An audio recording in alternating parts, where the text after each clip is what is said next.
Yes. I would like to present about a job role which is called as application engineering or application engineer in jobs. Okay, if you see, uh, Anubji, I assume you are recording. Yes, yes, I am recording. So if you see application engineer, you will get a lot of jobs in semiconductor related companies. Okay, it can be either called as a field application engineer or as a senior application engineer. Okay, you you search any semiconductor company, you will have a job role called as application engineer. So you saw Synopsys is an semiconductor company. So to be more specific, if you type Texas Instruments, for example, and search it, there are no results as of now. Okay, then you start, let's say, AMD. Do we have? Yes, not much. Okay, let's see Microchip.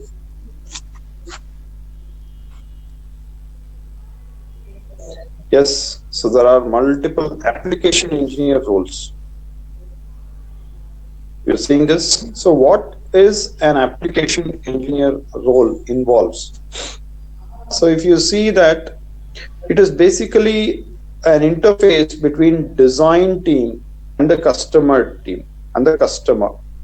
Okay, they are not exactly design engineers and they are not fully customer oriented or marketing. They interface somewhere between the um, design and customer team. Okay, so let's see somewhere about application engineer in Intel.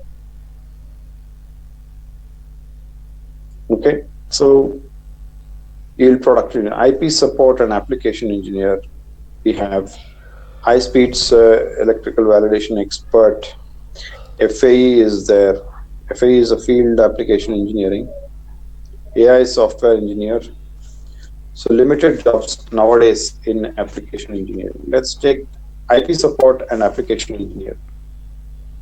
So what IP support involves is Intel's IP engineering group is dedicated to building high quality IP that power Intel's leadership products. We are looking for passionate engineers who enjoy working closely with our customers. Very, very important. So, and you will work between customers and the technical team to enable their success with our IP. And you will not be involved in developing any IP. Already an IP is developed. You will utilize that IP to showcase it to our customers. As an IPG product enablement and application engineer, you'll be the primary interface to support all of the customers' technical needs. You'll have the opportunity to showcase your extensive knowledge of multiple domains, SOC integration, structural design, logic design, validation across a broad portfolio of IP, including scalable coherent fabrics, power management solutions, debug solutions. You see that there is no vertical focus over here. There is horizontal focus, meaning not just PD, not just validation, not just DFT. You should also know about integration. You should also know about design. Knowing is enough, and you need not become an expert. You just need to convey as a messenger, I would say, literally. And if you're very good customer or rather communication skills, you are the most preferred candidate for this.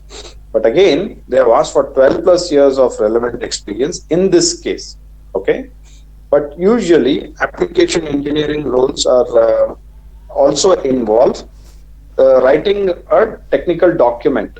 For example, over here is saying provide world-class technical assistance to enable customer success with our IP sales through product. Okay, Um, and what they are saying, so production release qualification in Intel, it's a term called as PRQ, is the final product, production release qualification. Be the voice of the customer's needs and work with the IP team to deliver solutions that attract new customers and retain existing customers. Okay, so build a strong partnership with customers and establish yourself as the expert for all their technical questions and support needs. So usually any semiconductor company will need an application engineer, whether it is Marvell, AMD, Samsung, everybody will have an application engineering role. The prerequisites are understanding about the technology at high level, not necessarily you go deep down. Second, you need to have a good communication skill, meaning you should be very vocal in meetings. You should start arranging meetings with customer. You will get lot of opportunities to travel around the globe.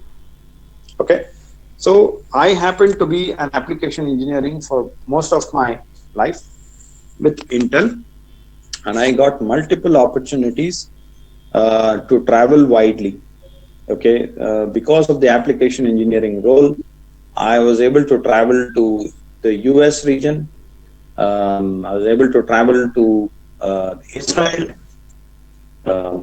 Korea, China, Japan, Taiwan.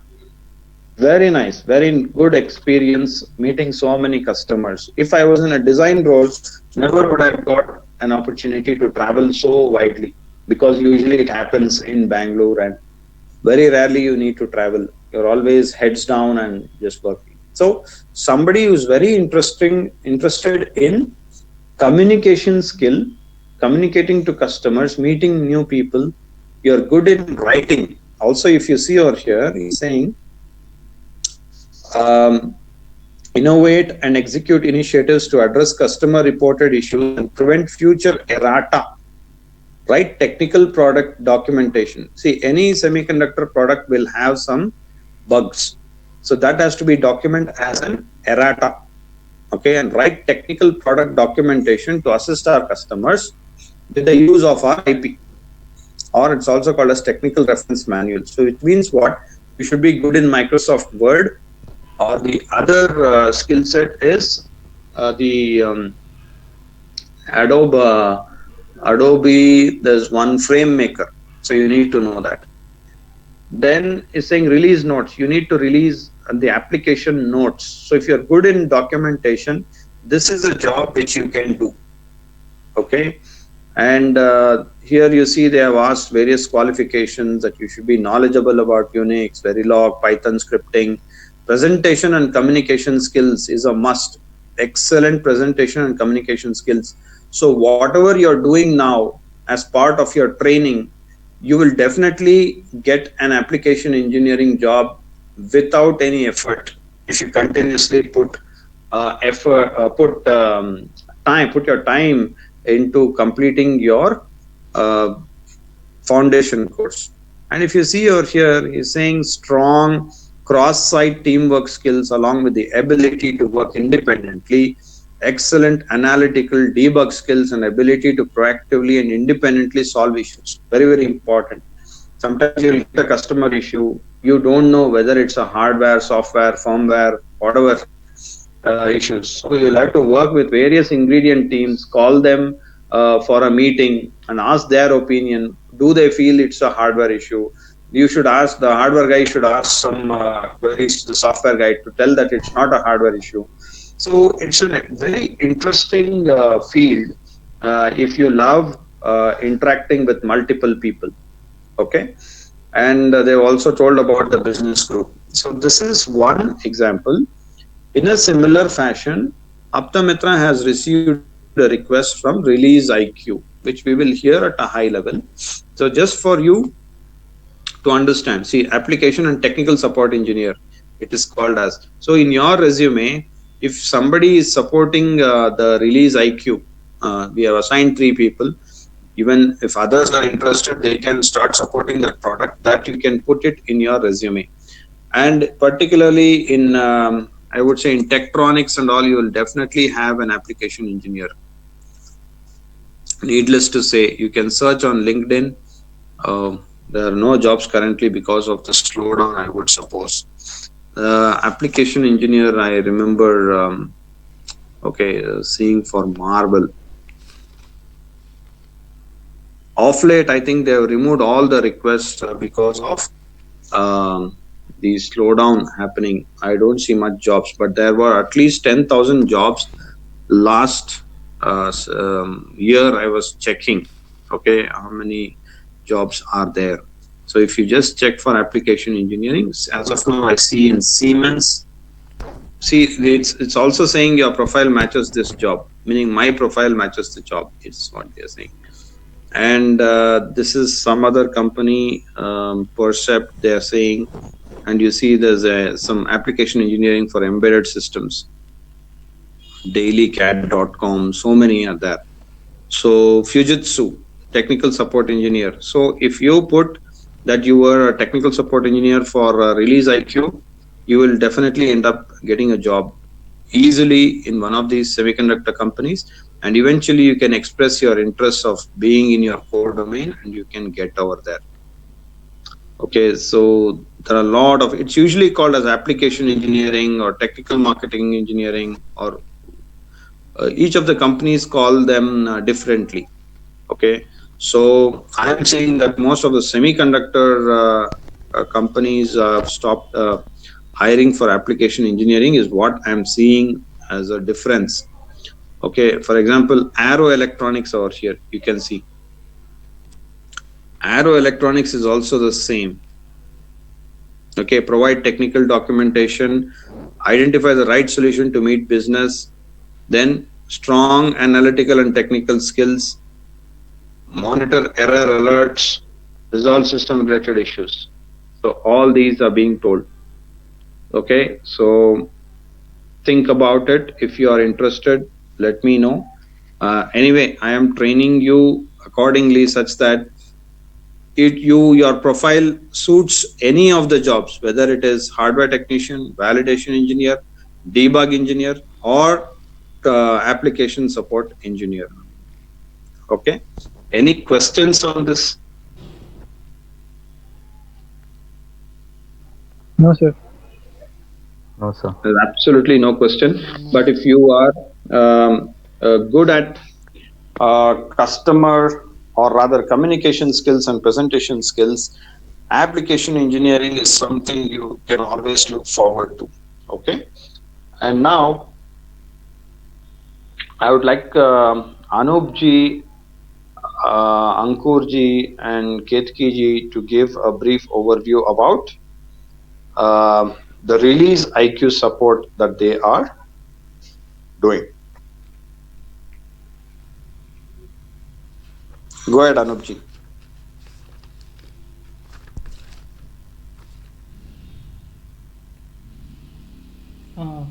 Yes, Anjesh ji.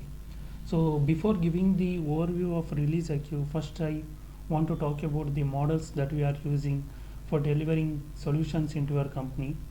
The most popular one are waterfall model and the followed by agile model. So now I'd like to give information about the waterfall model. The waterfall model is a traditional approach of software development. In waterfall models, development happens in a step-by-step manner. The first step will be a requirement analysis where programmer accept the client requests and analyze it. So then the programmer come up with a project plan and design architecture according to that. After that, programmer code the application as per as the project plan, which is called as a development cycle. Then the testing happens, so it will go to the maintenance stage. So in this model it may go for months or years. Hence the disadvantage involved in this waterfall model is new requirement. If any new requirement comes from clients, then we need to restart the development cycle. So following by agile model, the programmer creates a prototype to understand the client requirement. Then client provides the feedback and lists the list of changes to be made. So typically when we are actually going through this process, we are looking at the engagement cycle being about 2 weeks. So it's much faster than the traditional waterfall model. Here in the entire process of building software, so it's broken down into small actionable blocks called sprint. So typically this sprint will go for 2 weeks. So some it may run for every week also. So even in this model also there is some disadvantages. So like if a product get tested only on developer computer and it won't get tested on product computer, so this developer and operator team will work in silos and there is no much interaction between them, hence the product can deliver on time. So this how the DevOps come into existence. So it's nothing but the developer and operator works together for successful continuous delivery. So DevOps is an evolution from agile model of software development. So here in development will submit the application to the operation team for implementation. The operation team will monitor those application and provide relevant feedback to the developer. For this we are using different DevOps tools like Jenkins, Bamboo and GitHub, etc. So in DevOps there will be a continuous integration and deployment. Hence the advantages of DevOps are the time taken to create and deliver software is reduced and the complexity of maintaining the application is reduced. Hence there is an improved collaboration between the development and operation team. So as the continuous integration and delivery ensures faster time to market. So this Release IQ is a DevOps platform where different tool will be there which is related to development or operation team in which they can perform their task. In here there is a good observability for everyone included in the particular product development. Thank you.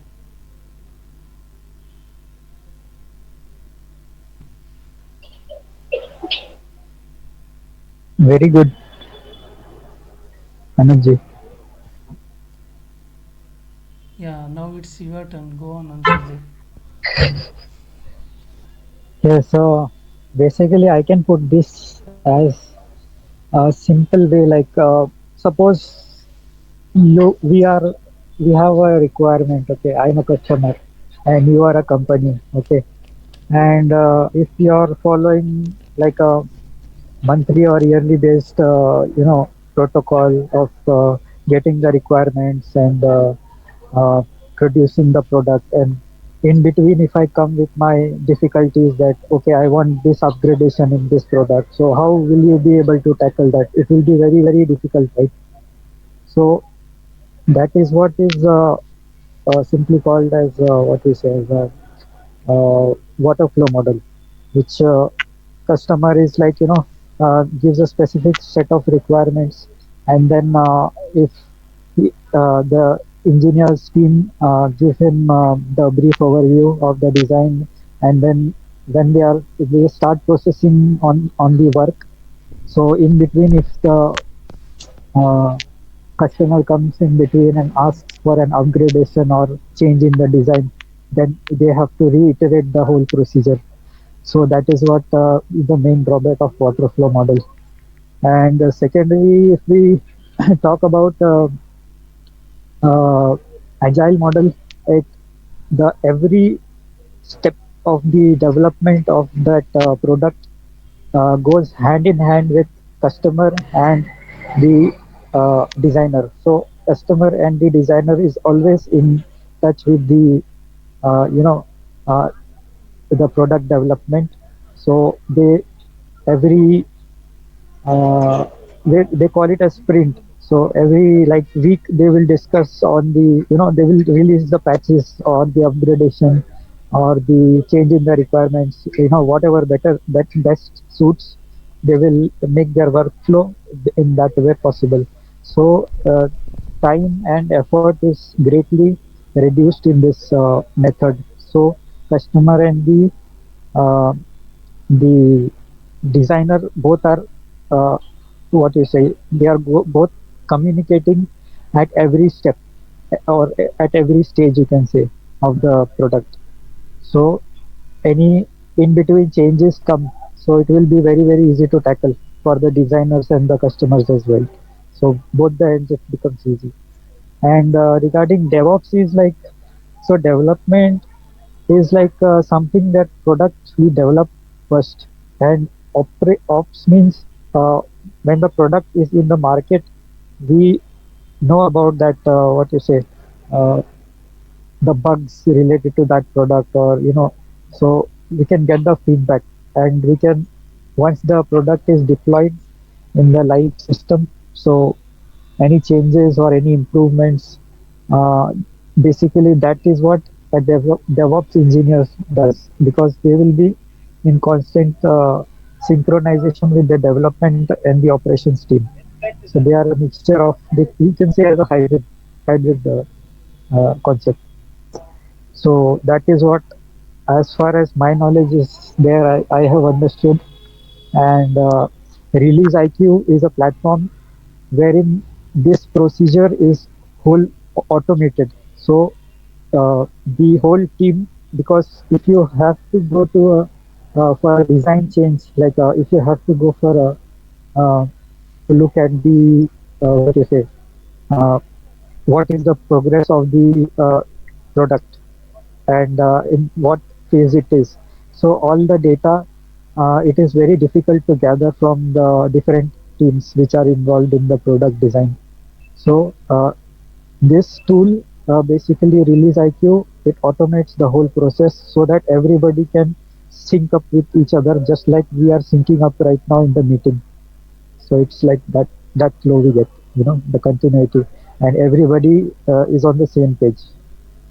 So that is the biggest advantage of this product, and many companies have been following this now lately, and it's been targeted to the Indian semiconductor companies now lately. So we will be working, to hand in hand with them uh, for support and assistance on this tool. So that is all from my side. Hope you have understood, or if you have any questions. It's a good start, Ankurji. This is the best that I can expect Right, sir. um, from a starter tech support group. I really appreciate you and Anupji for giving that overview. But I think the logins have been created as of now, right? Right, sir. Yes, yes. Logins have been created, and what's the next step expected?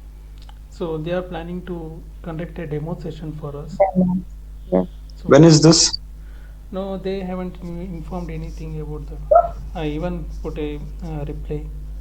So I have Yeah, listened. yeah. We have to be persistent on that so that even they know that we are very eager. And this experience you should definitely put in your profile. Okay, it applies to any domain that you have the skills of support, meaning you're good at communication, you're good at presentation. That will be highlighted over there. In place of a blank resume, this adds a lot of value, and I would say we should thank Release IQ for giving this opportunity. So over to Ketkiji. Yes, sir. As Anupji and Ankurji gave a brief description of what exactly the release IQ is, I can only explain it in short way that it is a artificial intelligence powered software. It is basically a software. It will arrange the tools which are used for development, testing, and maintenance via pipelining, and also make it observable and give better insights for future productivity over end-to-end projects. Like we have to sync. There are so many teams while doing a project, so synchronization is very important. So there must be synchronization between developer team, testing team, and maintenance team. So this is a software. It is a software tool. It maintains a synchronization between all the teams, and it will give us what exact is the process is going, and on which step the team is working right now. Like the update it gives. Very Thank nice, you. very nice. That's a good way to start your understanding of it. So we should show a lot of proactiveness with Siddhanaji, and in fact, he was a senior validation manager in Intel. I think he has worked more than 15 years, and he's a respectable personality in Intel. And now that he has started his own company, He will always be interacting with Intel or Qualcomm or Texas Instruments people to deploy his product. And in the process, he has given the responsibility to Optomitra to see if we can bring in more business, given that we are associated with so many partners such as HCL or Arisent or Infosys and Wipro, so that we give business to them, and in turn revenue comes to Optomitra, which we can share with our team members. That's the idea. Okay, and this has come to us. I didn't go in search of it. It came to us. It came to me. Right, sir. So having said that, I see a lot of positivity in this engagement, and we should show proactiveness in following up when we can get this. I see Anupji is already following it up. That's okay. So if there can be a presentation on this, Anupji, maybe after the demo, it should help us as a team. Ideally, with the support that we give, I see that they may say, "Hey, we will make Optomitra as a default supporting partner for our product." Yeah, sure. So after once the demo happens, I will Yeah. make a PPT on that, and I will Yeah. try to deliver as much as knowledge. Yeah, I believe Ankurji has made a presentation on DevOps. Right, sir. In tomorrow's meeting, we will have a session from Ankurji on overview of DevOps, which is very, very essential for corporate, any corporate, whether hardware, software. You should know what is DevOps. This is a new domain altogether, which has started, I would say, somewhere between 14 and 15. Okay, it has replaced Agile. So how the development happens, you may not even be aware of it. You may just be thinking, hey, give me some design, I'll start working on it. It is not like that. It can take a lot of time. So how to minimize the time, how to improve productivity, there are various processes and tools and methodologies that have been introduced in the corporates.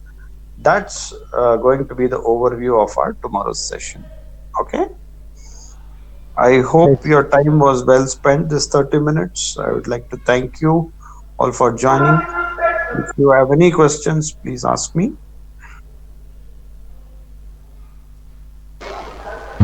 No, sir. No, sir.